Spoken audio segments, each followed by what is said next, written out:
Hi, Angel. Hey, how you doing, man? Good to see you. You too, man. Today I have a privilege to talk to trainer Angel. And we're going to be talking about the transformation story, about how you turn your life around. I'm just very happy to have this opportunity to talk to you today.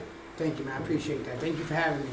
Yes, Thank of you. course, of course. So one of the things that really got me motivated to ask you to be part of this podcast was how you shared your story already on the internet. You have so moving story, and you were openly talking about it. That's why I figure like you will not hesitate to share it again.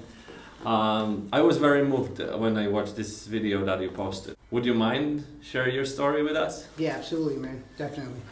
You want me to start? Yes, go ahead. Go ahead. All right, so for your audience, I guess the story you're talking about is I posted a life story on social media about my childhood and the things that I went through growing up, losing my mother, getting involved with drugs and alcohol, and just like kind of ruining my life, and then finding the gym and just finding something that really finding recovery, and then finding the gym, and just something that really helped me out of my life was the gym. But to start from the beginning, I guess, so I'm 42 years old now. Growing up, my mother was very sick. She had asthma, she was deaf, and she also, she had like learning disability. Mm-hmm. So growing up, I was always like embarrassed that she was my mom, and I wish I can go back now and tell her that I love her, and I wish I didn't treat her the way I did. Something that really hung on my soul for a very long time, man. And so she had her own problems with drugs and alcohol, and she wasn't capable of taking care of me and my brother. So we bounced around from foster care home to another foster care home to another foster care home over years, and then eventually we got split up. And my family decided that it would be best for us to come back with the family at least. This way we wouldn't bounce around from family to family in other states and stuff like that too. So I don't remember much of my childhood or being in the foster care system. I remember little bits and pieces of it, but I do remember coming back with the family and stuff. But the issue with that was we didn't grow up with a lot of money. My family wasn't well off. A lot of people in my extended family also weren't well off. So they actually split us up, and we were with family. I was with my Uncle Johnny, and my brother went and lived with my grandfather. And that was like the first time in my life where I actually had some stability, and it seemed like everything was going to be okay. I was around 12 years old. I started playing sports. Wait. So all the things that happened, that was prior to 12 years old? Yeah. Wow, so you really had a rough start in life. Yeah, those were cards I was dealt, man. I'm sorry you had to go through this, but I think like a lot of people, when they hear about somebody get involved with drugs and stuff, they just think that this person is just, they just chose to do it. They don't understand, how many bad things can happen prior to that in people's life. Yeah. That, might be a coping mechanism or escape or something else. Like alone that you said, foster care, being split with your brother, like one of the closest people for you, that's so much loss, and then you're experiencing shame and then poverty and all this stuff. So I just want to say it out loud that I see how many difficulties you had to deal with as a child, essentially. Yeah.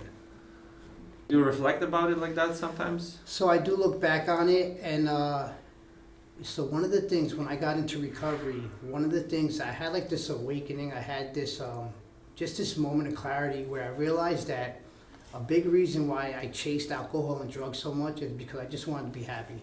I grew up unhappy for so long that I found something, whether it was drinking or other things, that at the moment made me happy. Mm-hmm. And so I chased that feeling for a very long time. And then I realized, like about a year into recovery, that I was just home one day, and it just occurred to me, like, Angel, you've been chasing happiness. That's what you've been chasing, happiness. You were unhappy for so long that you just wanted happiness. So yeah, man, it was like this. It was like a spiritual awakening, Wow. Yeah. A lot of people get get destroyed by addictions and stuff, and then you didn't let that happen to you. And I find it extremely inspiring. I remember a couple of years ago I was involved in some project for men, and I was listening to this gentleman who was he's also recovered from drug addiction, and he was telling me the rates of success of recovery from the recovery centers, they were extremely low. I was shocked how very few people make it. Yeah. So a lot of credit for you for that. You said that those were the cards you were starting your life with, and do you ever get angry that that some people get like more chances or more opportunities than you? Not angry, but sometimes envious. I'm gonna be open. I'll be honest with you. Growing up, I would see families like kids with their mother and their father, and I would always wonder what that was like to just have a mom and a dad and a family, just to see what that have that feeling. Because I never felt at home anywhere. I never felt like I had a family.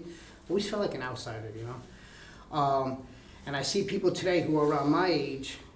I work hard for everything I have. I really do, and it's just because I want a better life. I really do. I want a better life. I want to be a power of example. I want to show my brother.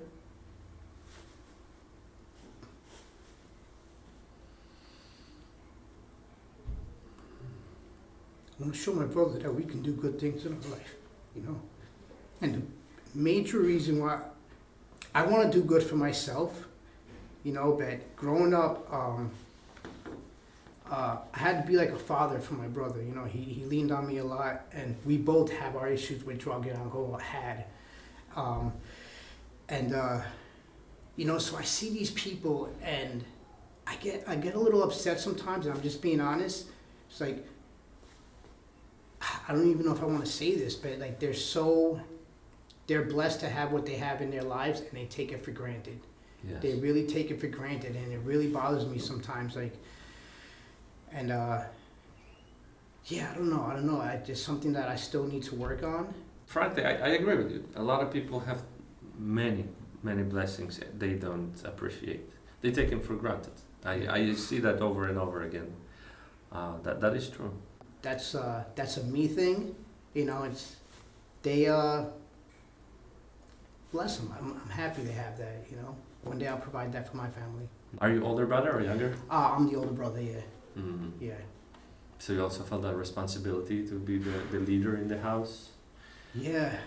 I guess it happened like that. I just took that role, You lost your brother, you were separated, and then you said that around the age of 12 you felt that stability because you returned to some home setting. What happened? Yeah, so it was cool, man. I moved in with my Uncle Johnny, and he's one of those people that had an issue with alcohol, and he just one day woke up and said, I'm not doing this anymore. Mm-hmm. And he just stopped, and he built an amazing life. He's actually right now in Jamaica helping with the storm. So that's what he does with his life now. He does a lot of charity work. I look up to him big time, so he changed his life. He built a great life for his family. I ended up moving in with them. I started playing sports. I was going to school on a regular basis. Had a roof over my head. I had food. I had clothes. These are all little things that I didn't have before I moved in there. So it was like, wow, this is what it's supposed to be like, And so it gave me an idea of what was possible, of what I could do in my life. And I remember one day, this is a funny story. I remember I told my Uncle Johnny, I said, Johnny, I don't feel good. I don't want to go to school today. Uh-huh. And he said, oh, okay, you don't have to go to school. Bet you're going to have to work all day in the backyard for the amount of time that you would be going to school. I was like, oh, man, I don't want to do that. But I did. He was building a deck in the back. He's a carpenter by trade. So I worked all day. But it showed me, like, all right, do I really want to work all day or do I want to go to school? I learned two things that day. I can go to school, get an education, or I can work and, build a life for myself. Which one did I want to do? That's a valuable lesson. Do you think that your uncle was a father figure for you? Absolutely, 100%. I love my uncle. He was definitely a father figure. Yeah, absolutely. I talk sometimes to young kids, and I know they grew up without a father. They don't have good male role models in their lives, and just knowing that sometimes being an uncle or cousin or older, even older friend, you can be sometimes a role model to somebody else, and that can save somebody else's life. Absolutely. Yeah. All right, so continue from that time where you were at your uncle, and then you started like getting some life back together, and he was modeling for you some behaviors you were learning from him. Yeah, so that will lead into when I got into addiction and then when I got into the gym. So I moved in with him when I was 12 years old. My mother was still alive.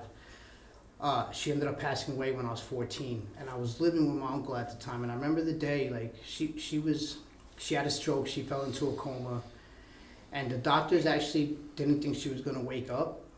But my grandfather didn't give up on her, man, and he wouldn't allow them to, I guess, pull the plug, you know. And it's crazy because she did wake up a few days later, and Wow. yeah, so she was paralyzed on her left side, and I'll never forget this. Like, me and my brother were so young, we didn't understand what paralyzed really meant. So we would grab like a soda can and we would put it in her hand and we would try to help her lift it up, but she couldn't. You know, her whole left side was paralyzed. Mm. And I would go see her. This was actually November 3rd is my mother's birthday, and she passed away October 3rd, 1997. So it's right around this time. I remember I was sitting in my uncle's kitchen and we got the phone call, and her name is Mommy Ruthie. We called her Mommy Ruthie. She answered the phone and she looked at me, and I knew right away that my mother had passed away. I could just the look on her face, I knew. So then the family had to make a decision.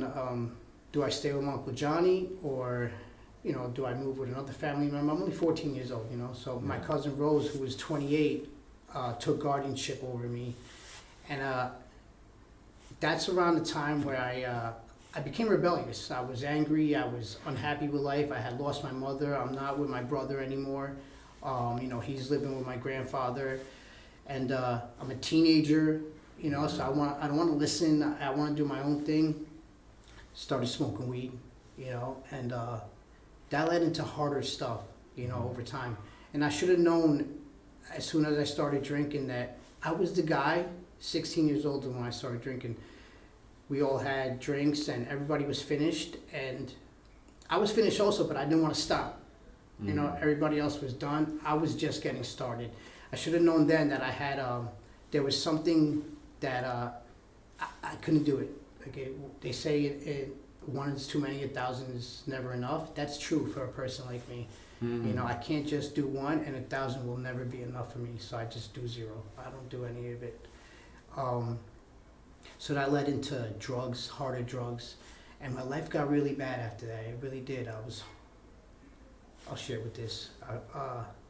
There was a point in my life where I was homeless for months at a time, living behind dumpsters, and it was bad, man. It was bad. I allowed myself to get into a position in life where I had lost all hope. There was no hope. It was just darkness and despair, and I really didn't see a way out. I really didn't. And but there was a way out. I got surrounded by I got connected to some people who were also like me and had found a way out of that position, and they showed me, man. They really showed me. They loved me. They say, we have this saying that we'll love you until you can love yourself. And I didn't understand that at the time. I didn't really understand, like, what does that mean? You're gonna love me? You don't even know me until I can love myself. And it's crazy because whether they really loved me or not, I felt loved. And I started to rebuild my life, and I started to like myself a little bit, and around that time is when I started coming to the gym. Wow. That's very inspiring that, there are people who don't want to give up on somebody, and they were total strangers to you? Complete strangers. And what was it? Was it some outreach? Like, how did that happen? So a part of my story is, I was homeless. I didn't have a job. I'm really ashamed to share this, but I need to share it so I can possibly help somebody else, man, because if I can just help one person, that would be great, man. It's so hard for me to share this because it's not who I am anymore. But I got arrested a lot. I was in and out of jail. And the last time I went to jail, so I was homeless. I had a warrant for my arrest. I got arrested. I went to jail. I got out. And my brother was living with his girlfriend at the time, and he said, you can spend the night here. I had no friends, no money, no family. My brother is all I had at this time. I had literally not, I had burnt all the bridges in my life. And he said, you can stay here one night, but you know, you're gonna have to find somewhere to live. I ended up calling a rehab, and not with the intention of stopping drugs and alcohol, but I just didn't want to be homeless. And so I called them, and they said, okay, come in Friday morning, we'll have a bed ready for you, you can start your, you know, your rehabilitation. That was a Tuesday night. Tuesday I talked to them. That same night I went out and I used again, and you know, Wednesday came around, and for a person like me, I use, and these blinders come up, and it's just like I don't care about anything else anymore. It's very hard to explain, but I feel like these walls go up in my head, and on the other side of the wall is consequence, and on this side where I'm at is where I'm at. You know, so anything outside those walls I don't think about. I just think about wanting to feel better and wanting to chase that happiness again, whether it's with drugs or alcohol. And it leads me down a bad path. And I was already on that path. But it worked out where the facility called me and said, listen, this was Wednesday. They called me and said, if you could be ready in an hour, we'll come pick you up. And I said, please come pick me up, because if you don't, I'm just headed down that path again. You know? And they came and picked me up. And I went to the facility, and that's where my recovery started. Wow. Would you say that at the time you were depressed? Absolutely.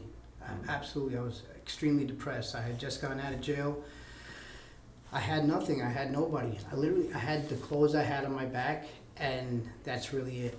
You know, when I got to the facility, they brought me down to the basement where they have donations, and they donated me clothes. I ended up getting really sick to the point where I couldn't talk. And so they would bring meetings in, and I would sit there and I would hear and I would listen, and I kept hearing the same thing over and over and over again. You know, get surrounded by people who are doing the right thing, you know, focus on your recovery, and you know, do meetings, and I kept hearing it over and over. It just got drilled into my brain. And so I ended up getting out, and I was living in a recovery house, actually right here in this town. And this is 3.5, almost 4 years ago now. And I met a woman who owns a business down the block, and she pointed me to some people that completely changed my life, man. Really. Like, I got into recovery because of these people, and around that same time I started working out, and this has been huge for me, man. Wow. In those like darkest moments, were there times that you were suicidal? Yeah, so there came a point where I was homeless. Like, it was just a horrible, horrible, horrible way to live. Nobody wanted anything to do with me. Family wasn't answering my phone calls. I was just in a very bad spot. And really, I gave up. I really did. And I thought to myself, I'm like, I have a lot of problems in my life. And the way this thing happened, I thought to myself that if I ended it, like, all my problems would be gone. I wouldn't face any of this anymore if I had the courage. It takes a lot of courage to take your own life, you know, and I didn't have that courage, you know, thankfully. But the way this thing happened, when I thought that, as soon as I thought that, I felt like this wave of peace wash over me, because for a split second, I really considered doing it. And I felt like, okay, all my problems are gonna be gone now. I didn't do it. Obviously, I'm still here. I mean, I thank God I didn't do it. But yeah, there was one time in my life where I actually really considered taking my own life. Well, thank you for being vulnerable about this. That's, you know, to me, it's like, I have this very strong belief that, you know, you shouldn't give up on people, you know, and your story is that story that, you know, just because there were people that didn't give up on you, you turn around and now you're the force for good, Yeah. and you're doing amazing stuff. You're inspiring people. You're showing good example. You're a role model. Appreciate it, I man. love that. I do. I love. I believe you when you say it's hard for you to share these things. You know, especially that you already transform and detach from it. But I find it extremely inspiring. Thank you. I appreciate that, man. Yeah, it's hard, man. You know, fear of judgment. I don't want people to look at me and see the old person. I want them to see who I am now. And when people hear stuff like that, they automatically judge. Some people do, some people don't. And I have a big fear of that, just being judged because of my past. And I understand it, you know. But yeah, as far as being an example, this one thing, you know, I really want to share this. When I was out there and I was doing the wrong thing, there was nothing. I would stop at nothing to get a drink or a drug or something. And I had this stupid saying, you know, when I got the alcohol or the drugs, I always tell myself, where there's a will, there's a way. I don't know why I would tell myself that, because I felt like I accomplished something. But, and this is something I tell my brother all the time, you know, being in recovery, I used a lot of energy to do the wrong stuff. And I take that energy and that drive and I put it into positive things in my life today. So for example, coming to the gym.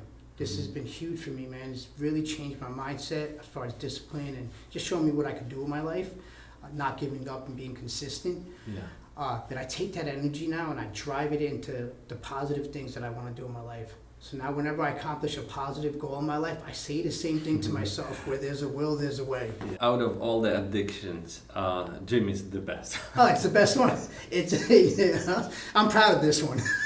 Yeah, there are people who might be obsessed about fitness, you know, but out of all the choices, it's not that bad after all. I gotta be honest with you, when I first started, I became obsessed to the point where one day I almost quit my job because we had to work late, and I'm like, I can't go to the gym, and I really considered quitting, and I'm like, what am I thinking, you know?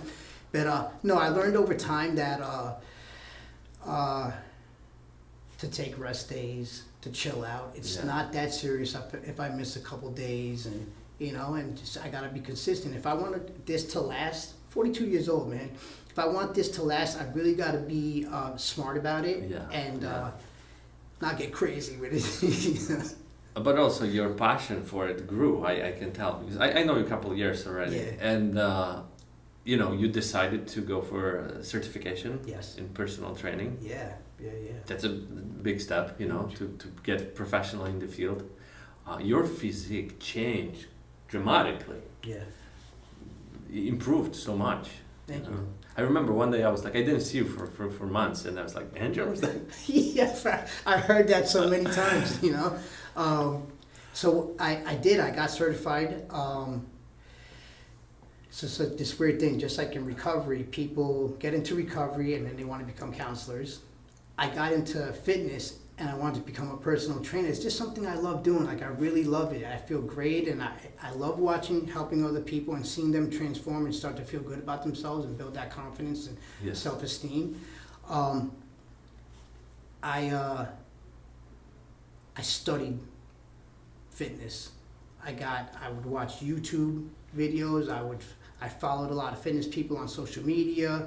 I experimented with certain workouts in the gym. I built a solid routine for myself, and over time, progress started happening.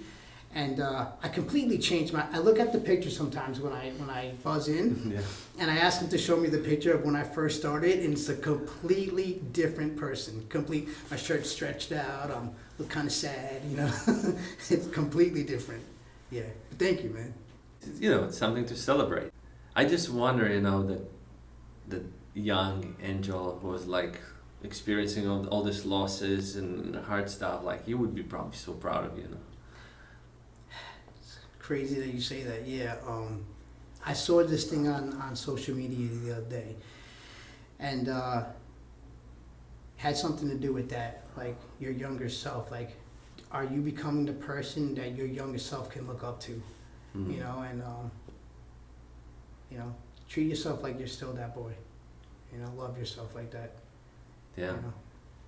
But yeah, my little me would be really proud of me right now. You know, I believe that. Yeah, absolutely. Yeah, that's great. That's a great thing to say. Yeah. It's something to celebrate. Did you find the certification difficult? So the weird thing about that, so when I got into, studying and taking the quizzes and the exams and stuff, I thought it was going to be more about, workouts, routines, things like that. It turns out it's completely different. It's about mitochondria and this and anatomy, that. physiology. And, anatomy, yeah. So, I did it. I needed the certification in order to train. But I gotta be honest with you, I learned more through experience and talking to other trainers and, personal experience, obviously, and than I could from any certification. I mean, you need it, the paper, and I definitely learned about, cells and stuff. I kind of agree with you. It's more like a sign of your commitment more than anything. But I did to learn so much from other people in the field. So those who have more experience, and I agree with that. This is the people field, You got to be people person in order to work with people, be around people, feel comfortable around them. This is why I love the gym, because coming here just completely changed my outlook and my perspective on a lot of things. Getting comfortable being surrounded by a lot of people, because for a long time I was not comfortable with that. I just like to isolate, stay to myself, and not even talk to anybody. But coming here, I've wanted to open up yesterday. We had the Halloween costumes. So I come into the gym, the new owner and his wife see me, I'm like, oh, sorry, I forgot, So I actually went to the store, I bought a costume, I got changed, and on the way here, my brain tells me, oh, you're gonna look stupid, or people are gonna make fun of you, and so it's like walking through sludge to get to the doors over here. But I had to do it because I made a commitment, and I got to get over these fears that I still have today. The fear of judgment, and it's a big one for me. So I did it, and it turned out super cool. Everyone had costumes on. We had a good time. We took pictures, working out. It was great. It's again reminder to me that we never know what people struggle with in their heads, and then you did overcome a lot of these fears already. So props to you.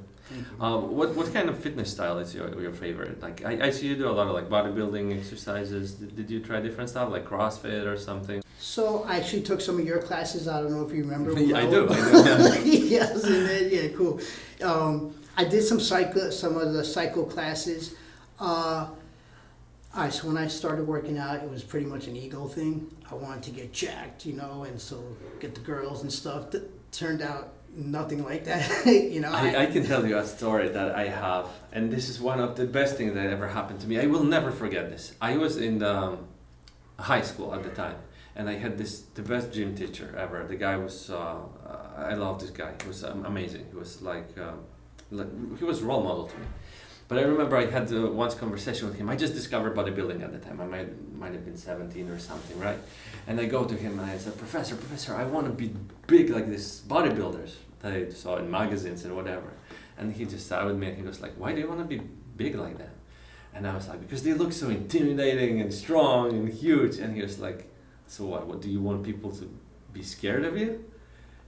And then I just started thinking about it. He was like, make sure that people love you. Yeah. And I will never forget that conversation. It's like, why do you want people to be intimidated by you? I get it. Because when I started, it was completely an ego thing. I just want to get. So I'll be honest with you, man. I'm a short guy. I'm like 5'2". So being short and being skinny at the same time completely deflated my ego. So I figured if I come to the gym, I had a lot of time on my hands. I wasn't out doing the wrong thing anymore. I was in recovery. Someone suggested go to the gym, work out. Everyone's doing it. So a lot of people in recovery come to the gym.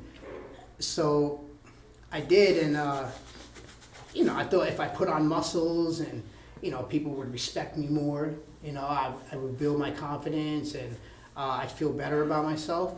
I do feel better about myself now, and I build my confidence, but it's not because of the muscles. It's because of what I've learned over time, just really starting to like myself. But it started with ego. Like I wanted to be that jacked guy, so everyone could be like, wow, look at him, he's jacked, Yeah. And you are pretty jacked as well. Thank you. It's not, I'm that guy now, I guess. It's a good thing to recognize too. Yes. Well, it's a good side effect of training for Yeah, sure. it's Like besides, becoming a trainer and exercising and training people, teaching them how to exercise. You told me that you work with people to help them recover too. And that's another Yeah. whole area of life for you. Huge, man. I'd say this: God didn't heal me so I could keep it to myself. He healed me so I could help heal others. I heard a woman. I didn't make that up. I don't want to take credit for that. I saw it on social media and it really hit me hard. So that's because it's true. God doesn't heal people so we can keep it to ourselves. He does it so we can show other people and help other people. So I've chaired. It's an anonymous thing. A lot of people don't. So we're not. We like to keep it private because we respect people's privacy, but I'll keep it on an eye. I've spoken at a lot of meetings and shared my story. I brought meetings into certain facilities so people can hear other people's stories because it gives them hope. So there's some guy that's living behind a dumpster who has nothing in his life can completely change his life, then that can give someone else hope, like, oh wow, if that guy went through all that, then I can do it too. That's why we share our stories. It's called Experience, Strength, and Hope. We give our experience, the strength, the surroundings we had, the people, and then we give them hope, showing them it's possible to change your life. It really is. But yeah, so I do a lot of that. For the person who never met anybody who did this, it might seem like it's not possible, right? Absolutely. So before I got into recovery, I didn't think I could change. I didn't. I just thought like this, I accepted my life being like that forever. There was a point where I accepted it. Wow, that's deep. It's the truth, I remember just sitting there one day and saying, this is what my life is going to be like forever, and I completely accepted it. Completely accepted it until I was shown that it doesn't have to be like that, that life can change and I can build something beautiful out of myself. And that's because I went in the rooms and other people who had more experience than I did shared their stories with me and gave me that little bit of hope. Because there was a point where I sat there and I said, all right, it worked for you guys, but it's probably not going to work for me because I'm worse. The truth is it'll work for anybody as long as you do what you got to do. I came across one book like a long time ago, and I think the title of that book was The Worst Person in the World, and then basically that was describing how when somebody has alcohol addiction, that this is the perception of themselves they have. So it's so hard to get out of that, self-hatred in some ways. Cycle of doing bad things, and then you're judging yourself for it, and then you get like the strengthening of that feedback from other people who judge you. Yeah, so I completely agree with that. For some reason, like coming into recovery, we think we're unique. We think that our story is the worst, but the truth is, no, we're not unique. We're just like everybody else. We share stories to give hope, but at the end of the day, everyone's story is different. But the feelings are always the same: shame, fear, self-hatred. How to get somebody out of this mindset? You got to show them that it's possible to change, and that's why they say we'll love you until you can love yourself. We show them we don't judge. A person can come into the rooms filthy, dirty, smelling, still using, still drinking, still using, nodding out or tripping over chairs and stuff. We're not going to judge them because we've been there. So we show them it's okay. We love you. We love you just the way you are. And just that little bit of love, man, makes them feel good. And they keep coming. And then they start, my story, like I started to like myself a little bit. I was like, oh, I kind of like me. I'm doing better now. Yeah. And then I told myself, if I can do this, what else can I do? So I started doing more things for myself. I started to build a better life, doing esteemable things for myself. And I ended up really loving the person that I've become. So yeah, we show them that, like, just because you're in this position right now doesn't mean that you can't change, and there is love for you. We will love you. We will take care of you. We will show you until you're capable of doing it yourself. I see the image of like drowning person, and they would drown unless somebody grabs them. Absolutely. So it's kind of like what you do, like you gotta reach out to these people and you pull them out of the water, otherwise they are drowning. Yeah. So I heard somebody share this in a meeting one time. Wow, and it was so deep because it really hit me. there's an addict and he fell in a hole, Mm-hmm. and he's doing everything he can to get out of it, and he can't. He's like, the walls are really high, he can't, he's trying everything he can. And a therapist walks by, looks in the hole, and asks him a few questions, and tells him he'll see him next week. And the guy's like screaming, please come back, help me out. A doctor walks by, same thing, throws him in a prescription, leaves. A psychologist walks by, same exact thing, bunch of questions, all right, I'll see you in a couple weeks, and leaves. And the guy's screaming for help. He's screaming for help, can't get out. A recovering addict walks by, looks in the hole, sees the guy, jumps in the hole with him. And the guy's, he's freaking out now because he's like, now we're both in the hole, we're both stuck, how are we going to get out of here? He's freaking out, he's like, why did you do that? And the recovering addict turns and looks at him and he says, I've been here before, man, and I know a way out, I'll show you. Wow. Yeah. Wow. So it relates to what you just said, absolutely. That's powerful. I see that a lot, especially in men. Men have so strong defensive mechanisms. It's like, I don't need therapy, I don't need help, I will deal with this on my own, leave me alone. You've been mentioned that you were isolating yourself often. I went through a lot of isolation in my life when problems appeared. I know a lot of my friends, males, do the same thing. How to, overcome that? It's very common actually, and I did that for a very long time myself. Growing up with the people that I grew up with, my grandfather, my uncle, my father when he was around, these were like tough guys, tough men. You don't cry, you don't show emotion. So I grew up like that. Barely talk about any problems, as if they weren't existing. Yeah, exactly. It didn't happen. Just deal with it and move on. And you bottle that up, and eventually that bottle blows up, and you act out, you get crazy, you get bad things happen. What I would tell people honestly is this: put that pride and that ego aside, and it's okay to talk about what's going on in your life. Whatever helps, helps. Whether it's the rooms of recovery, whether it's talking to a therapist, whether it's talking to a psychiatrist, you have to talk with at least one person what's going on in here and what's going on in here. Gotta let it go, and it's okay. It doesn't make you less of a man. It doesn't make you soft. It doesn't. As a matter of fact, if you're afraid to go do that, courage is doing something in spite of fear. If you're afraid to go talk to somebody about your problem, but yet you do it anyway, you're actually being courageous. You're overcoming that fear that you have. I would highly, highly, highly suggest for anyone that's going through any issues in their life and that are afraid to talk about it, to go please talk to someone about it. It's okay, because it'll make you a better person. Do you think you would get out from your darkness if you didn't talk to people?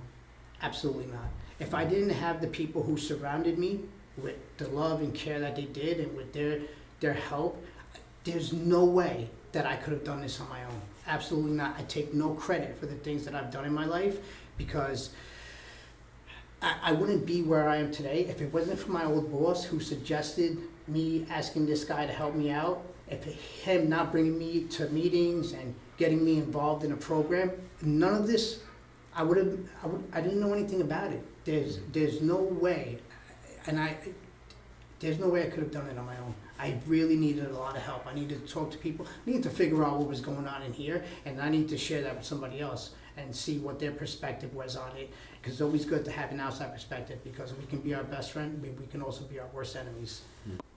What would you tell these young kids who think alcohol is the answer, drugs is the answer, I need to numb myself, I need to have escape? What would you tell them? I would tell them from personal experience that is definitely not the answer. Whatever problems that you have that you're trying to cover up, whether it's with alcohol or drugs, those problems will still exist when you come down from the alcohol and the drugs. They're still going to be there. You might not think about them while you're under the influence, but the second you sober up, that doesn't mean the problem disappears. The problem is still there, maybe even worse now. So you got to figure out what the problem is, get to the root of it, work on the problem. Alcohol and drugs will never be the answer. It will not be the solution to your problems. That's such a good answer. It's true. Problems will still be there. You might just not see them for a brief moment. Exactly. And on top of that, you can add new problems. And 100%. That's my story. The problems were there. I created more problems, and with the same problems still there. It just compounded. That's very good advice. I hope a lot of young people will see that. I hope so too, man. I hope I can help at least one person. What's your path forward now? Well, you want to build your personal training business? Yeah, so it's cool because the gym is under new ownership now, and I post a lot on social media about fitness, some value content. I also do online coaching, which is something that I just started recently. So my ultimate goal is to somehow mix recovery with fitness and help people who are in early recovery or later recovery, doesn't matter. A lot of self-confidence comes from liking yourself, just you in general. Not what you've created, not the house, not the car, not the clothes, not the money. Just let go, all that stuff can go away. You're always going to be with yourself. Your shadow will always be next to you. So building confidence in the way you feel about yourself, I'm just going to be honest. When you look in the mirror and you like what you see, you feel good about yourself, So my ultimate goal is to help as many people as I can, whether it's in recovery, fitness, and somehow melt those two together and just show people what helped for me. And I really want to help the younger generation too, because when I was young, life was rough. And I wish I had somebody there like my uncle who kind of like instilled this little seed in my brain where, if I do the right thing, if I work, if I get an education, if I go into school, I can do good things in my life. It took me a long time to completely understand that, but the seed was planted. Probably everybody want to be in better shape after New Year's, but how they can use the time between now and the New Year's to get in the best shape possible. The number one thing I'll tell them is this: don't wait until the New Year's to start today. There's this thing, I'm sure you've heard it, the best time to plant a tree is 20, 25 years ago. The second best time is to plant it today. Because one day will lead to, if I do it tomorrow, no, tomorrow will turn into a week, and then a week will turn into 2 weeks. If you're really serious about getting to your goals and getting into fitness, start, whether it's just changing your diet a little bit or just do something that's going to push you and nudge you onto that path that you're waiting for the new year. Just do it now. Do it now, You're very motivating. You get the gift for doing this stuff, for sure. If somebody wants to change their diet now, what couple advices you would give to get in better shape and healthier? Okay, so the number one thing I would tell them is get in touch with someone who is educated in that field. Social media, you see a lot of stuff on social media. Some of it's true, some of it's not, some of it's fear-based, just to get views and likes and stuff like that. Do your research. Do your research before you start anything. Talk to people who have knowledge in that field. And it doesn't have to be scary. All right, and at the end, how people can find you, where they can reach out to you, how? So my Instagram page is angel_Delgado_fitness. That's on Instagram. Facebook is my first and last name, Angel Delgado. I'm thinking about starting a YouTube channel, not sure yet. I did start one, but I really haven't posted much. It's called Sky's the Limit Fitness, because I believe there's no limit, as long as you pursue your dreams. But yeah, my main thing is Instagram. It's Angel Delgado Fitness. Yeah. Wonderful. Angel, thank you. I feel built up from this conversation. I think you're gonna do amazing things in the new career for you, and you're gonna help hundreds of people for sure. Thank you, man. I appreciate that. I was nervous coming here today. To be honest. Wasn't that bad, right? No, it wasn't bad at all. Thank you. Thank you, man. I appreciate it, man. Thank you so much.